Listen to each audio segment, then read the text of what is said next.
하나님 말씀 고린도전서 3장 12절부터 15절까지 다 같이 읽겠습니다.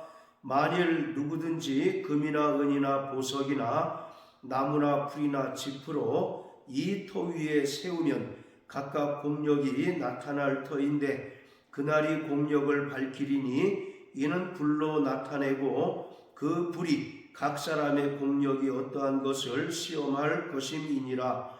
만일 누구든지 그 위에 세운 공력이 그대로 있으면 상을 받고 누구든지 공력이 불타면 해를 받으리니 그러나 자기는 구원을 얻되 불 가운데서 얻은 것 같으리라.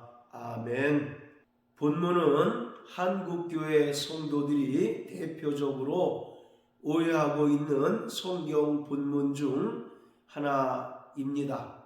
많은 그리스도인이 본문을 구원받은 자가 열심을 품고 충성하고 봉사하게 되면 하늘에서 빛나는 금면류관을 쓰고 왕과 같은 권세를 가지고 다스리지만 게으르고 충성되고 봉사하는 삶을 살지 않은 자는 구원을 받되 부끄러운 구원을 받으리라고 이해하고 있습니다.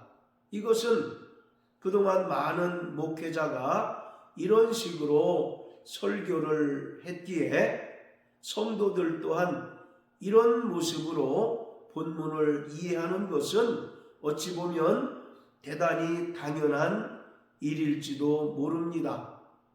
그래서 이 땅에서 헌신하고 봉사하고 충성된 사람은 하늘에서 빛나는 금면류관을 쓰지만 게으르고 충성된 삶을 살지 못한 자는 개털 모자를 쓰는 부끄러움을 당하리라고 생각을 합니다.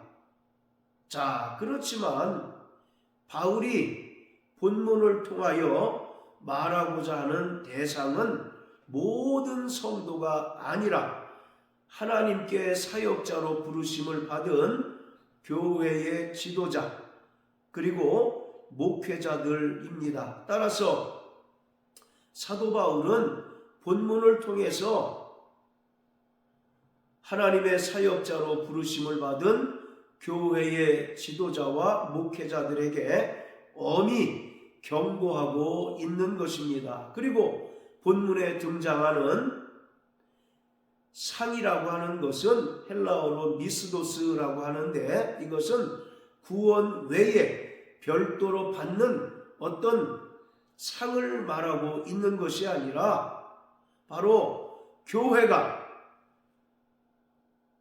목회자의 상이며 또 영광이라는 것을 말하고 있습니다. 자, 10절 11절에서 사도 바울은 자신을 지혜로운 건축자라고 소개하고 있습니다. 바로 지혜로운 건축자라고 하는 말은 숙련된 건축자를 말합니다. 즉 설계도면을 다 이해하고 그 일하는 인부들을 잘 효과적으로 감독하고 관리하는 숙련된 건축자를 말합니다. 사도 바울은 창세 때부터 하나님께서 계획하신 그 하나님의 경륜을 알고 또 그것을 전파하는 자이기에 자신을 바로 지혜로운 건축자라고 소개하였던 것입니다. 그리고 사도 바울은 이방 지역에 복음을 전파하고 또 복음이 전파된 곳마다 그리스도의 몸된 교회를 세웠던 건축자였습니다. 그런데 바울은 교회의 터가 바로 예수 그리스도다라고 말합니다. 즉 교회의 참된 터는 십자가에 달려 죽으시고 부활하신 예수 그리스도이심을 분명하게 밝히고 있습니다. 자, 그런가 하면 에베소 2장 20절에서는 너희는 사도들과 선지자들의 터 위에 세우심을 입은 자라 그리스도 예수께서 친히 모퉁이 돌이 되셨다라고 말합니다. 에베소 교회는 사도들과 선지자들의 터 위에 세워진 교회라는 것입니다. 여기서 사도들과 선지자들의 터라고 하는 말은 사도들과 선지자들이 예수님으로부터 받은 그 진리의 말씀, 바로 복음을 말하고 있습니다. 그러니까 에베소 교회는 사도들과 선지자들이 전한 그 진리의 복음 위에 굳건히 세워진 교회라는 것입니다. 그러면서 그리스도 예수께서 친히 모퉁이 돌이 되셨다라고 말씀하고 있는데, 이 모퉁이 돌이 되셨다라고 하는 말은 교회의 궁극적인 터는 바로 예수 그리스도이시다라는 의미입니다.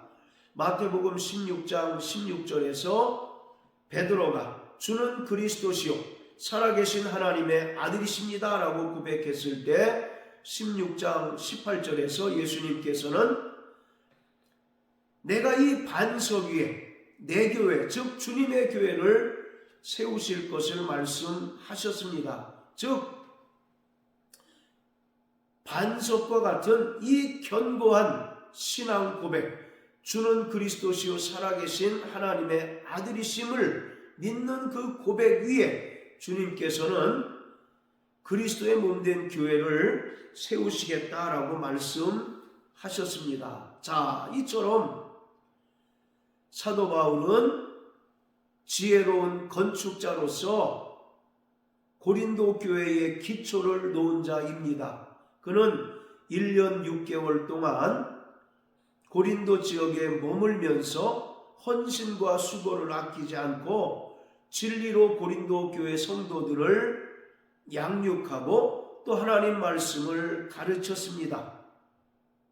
자, 그리고 그 후임으로 아볼로가 왔는데, 바로 바울은 고린도 교회에 터를 놓은 자요, 그 후임으로 온 아볼로는 교회를 건축하는 자다라고 말하고 있습니다. 자, 그러면서 12절부터 15절까지는 건축자가 교회를 건축하는 과정을 설명하고 있습니다.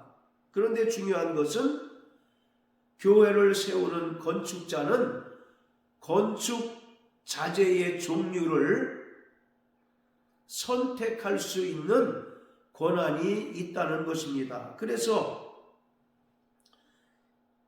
자, 12절에 보면 어떤 이는 금이나 은이나 보석으로 교회를 세우는 자가 있는가 하면 또 어떤 이는 나무나 풀이나 지푸라기로 교회를 세우는 자가 있다는 것입니다.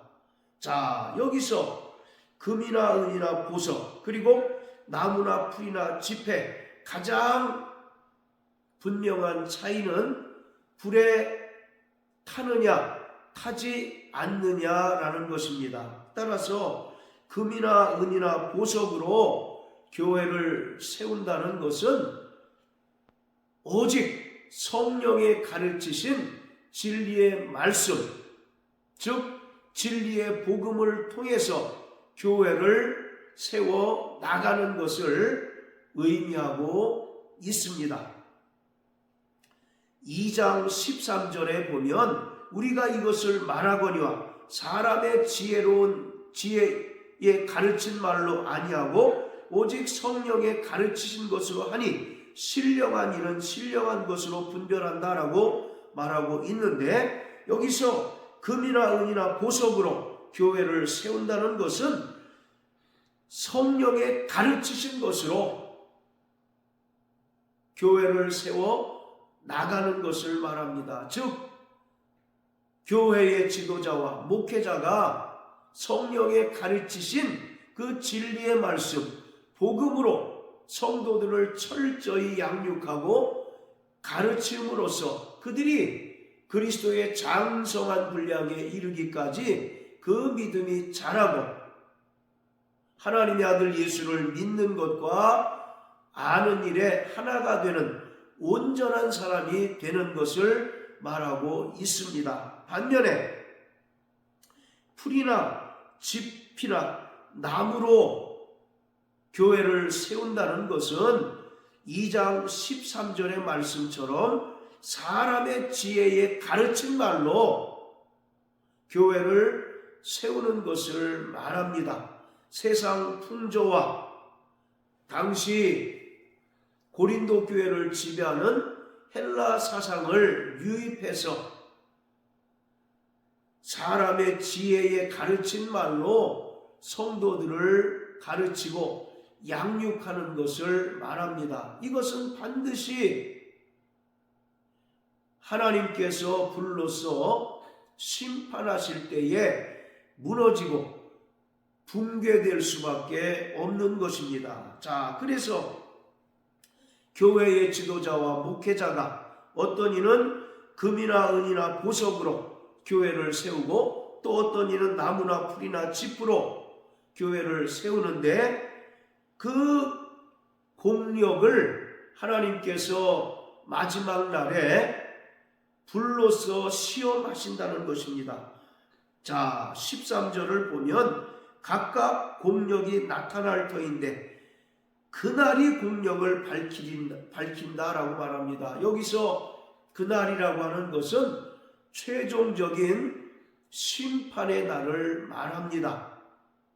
구약에서는 이 날을 여호와의 날이라고 하고 신약에서는 바로 주의 날로서 예수님께서 영광 중에 천사들과 함께 다시 오셔서 바로 심판하시는 날을 말합니다. 이때 불로써 각 사람의 공력을 시험합니다.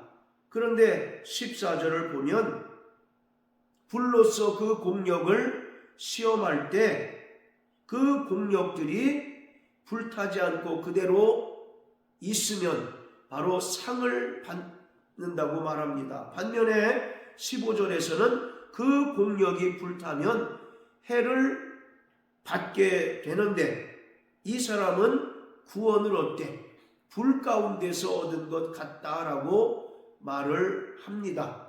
자, 여기서 바로 불로서 그 공력들을 시험을 하게 되는데 그 공력이 불타지 않고 그대로 있으면 바로 상을 받는다라고 말하는데 이 상이라고 하는 것은 구원 이외에 별도로 받는 어떤 사람이 기대하는 상을 가리키는 것이 결코 아닙니다. 계시록 2장 10절에 보면 너희가 죽도록 충성하라 그리하면 생명의 면류관을 받으리라고 말씀하셨습니다.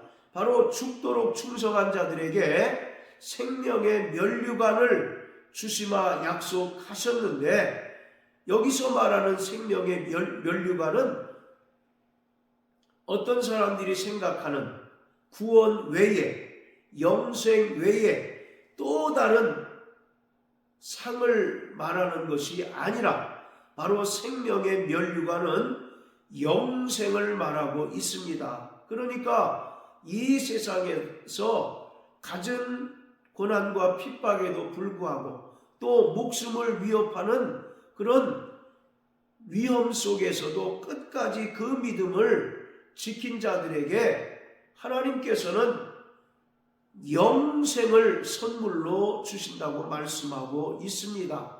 그렇기 때문에 불로써 그 공력을 시험할 때 공력이 불타지 않고 그대로 있게 되면 바로 상을 받는다라고 하는 것은 바로 교회를 말하고 있습니다. 그리고 교회의 영광이 교회 지도자와 또 목회자의 상이라는 것을 분명하게 말하고 있습니다. 반면에 15절에서 그 공력이 불타면 해를 받게 됩니다. 즉 사람의 지혜에 가르친 말로 교회를 세우고 또 성도들을 가르친 자들은 그 공력이 불타 없어지게 된다는 것입니다. 그렇지만 바로 겨우 구원을 얻게 된다는 것이죠. 자, 고린도후서 3장을 다 같이 보시겠습니다. 고린도후서 3장,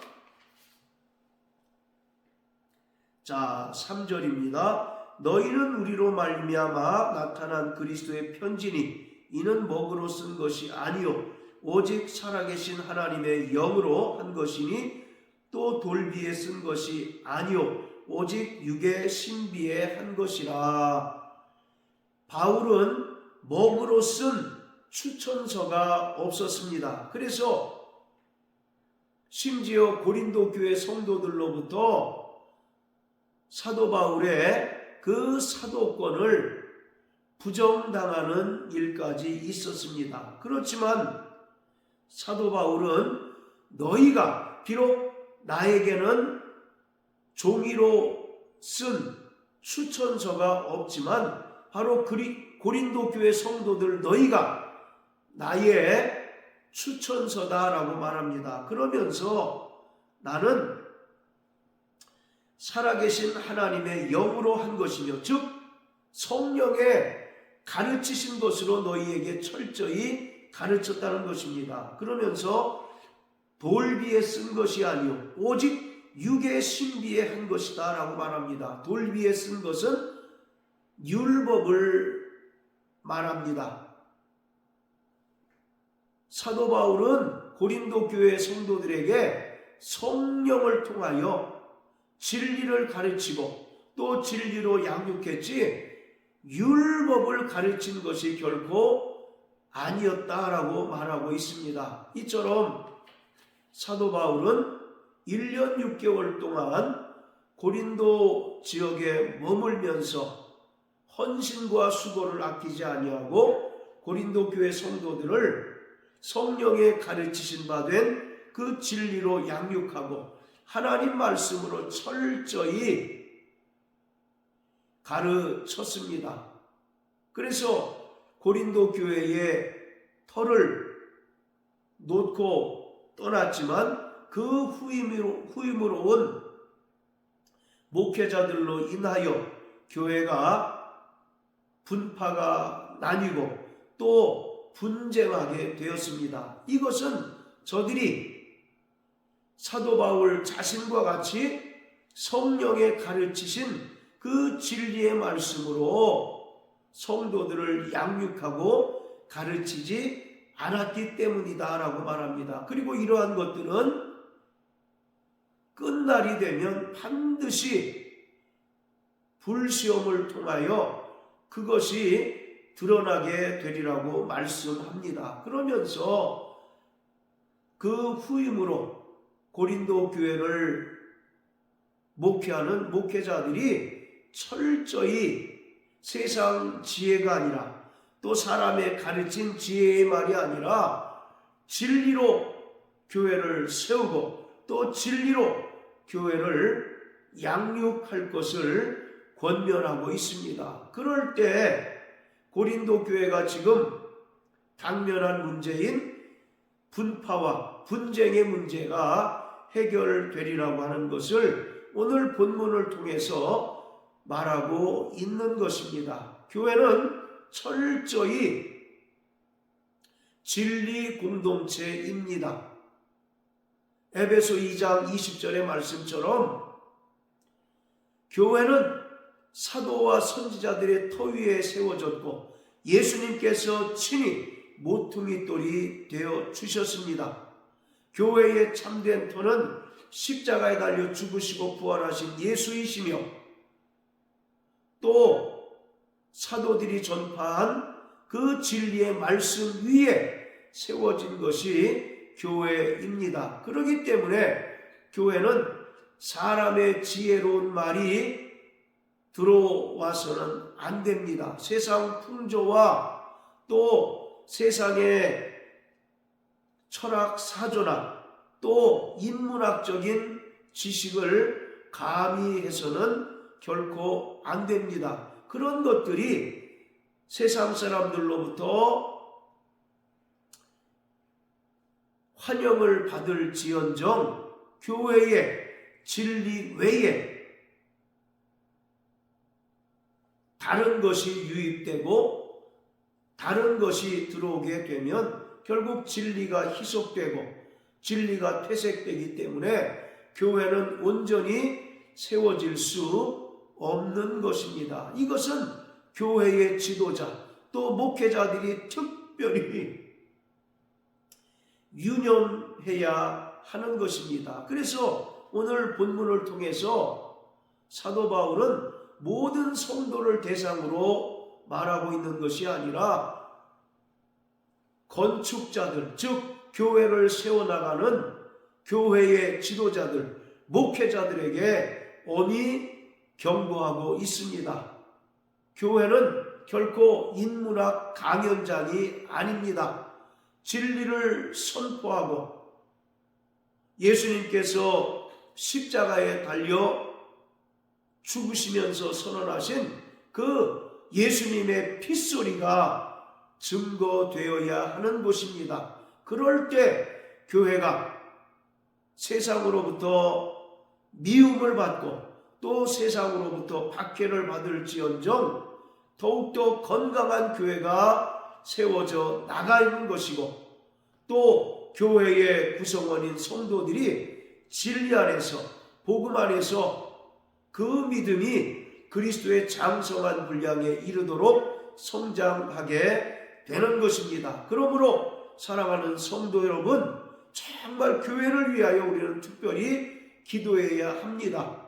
교회를 위하여 특별히 기도할 것은 진리의 터전이 될 수 있도록 기도하시고 또 진리로 말미암아 교회가 또 온전히 세워져 나가도록 우리는 더욱더 우리 교회를 위하여 또 세상에 존재하는 모든 교회를 위하여 기도해야 합니다. 날마다 교회의 평안을 위하여 기도하고 또 교회가 건강한 교회, 진리의 공동체로서의 교회가 될 수 있도록 기도하고 사랑하는 저와 여러분들 되시길 예수님 이름으로 축복합니다. 할렐루야.